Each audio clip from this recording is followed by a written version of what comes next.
Assalamualaikum warahmatullahi wabarakatuh. Hai anak-anak hebat, ketemu lagi dengan Pak En. Bagaimana kabarnya hari ini? Mudah-mudahan anak-anak di rumah dalam keadaan sehat, bahagia, dan tetap semangat.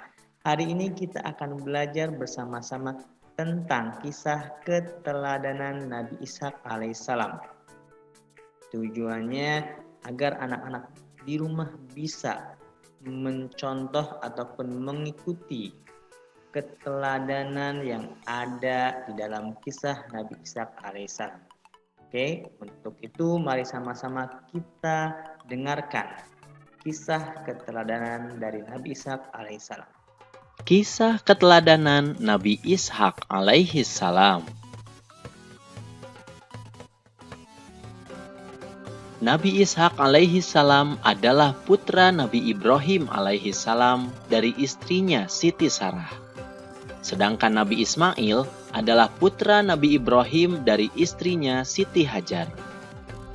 Ishak tumbuh dalam keluarga yang soleh. Ia pun sangat taat dan sering kali ikut dalam kegiatan Nabi Ibrahim.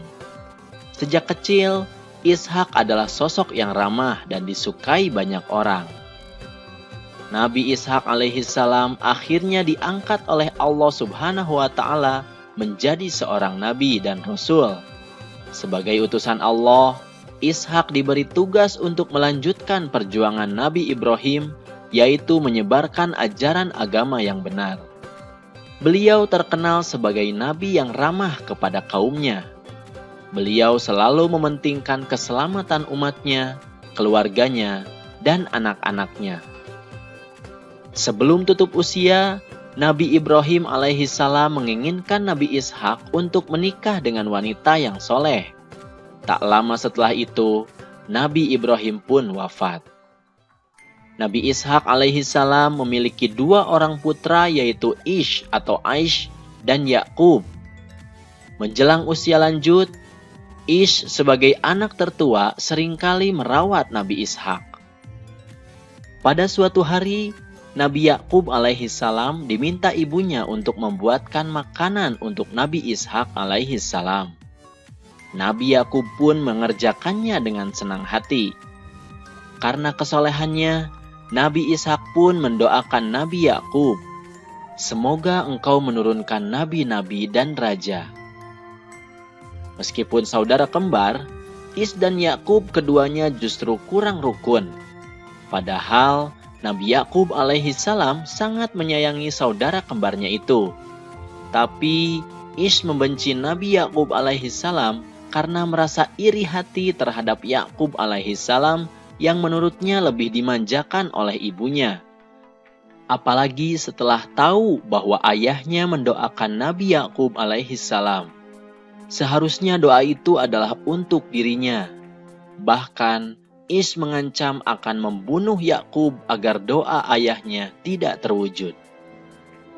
Mengetahui hubungan Ish dan Yakub tidak harmonis, Nabi Ishak sebagai ayah menyuruh Nabi Yakub untuk pergi berhijrah ke Padan Aram di daerah Irak, di mana bermukim pamannya yaitu Laban bin Batuil. Dengan perasaan kasih sayang kepada Ish dan juga kepada kedua orang tuanya, akhirnya Yakub meminta izin untuk meninggalkan rumah. Yakub memenuhi nasihat ayahnya dan pergi berhijrah ke rumah pamannya.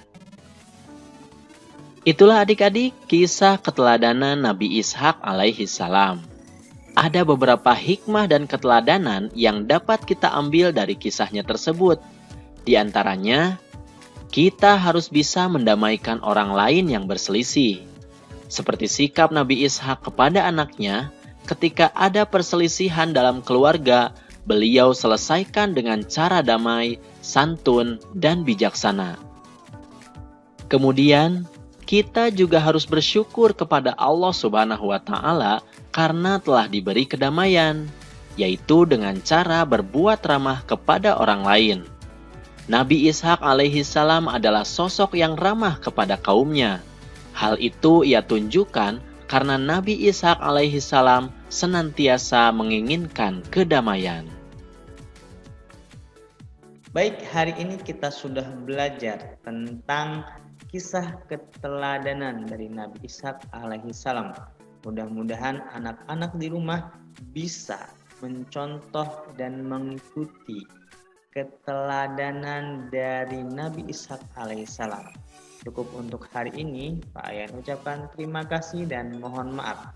Sampai jumpa di video selanjutnya. Assalamualaikum warahmatullahi wabarakatuh.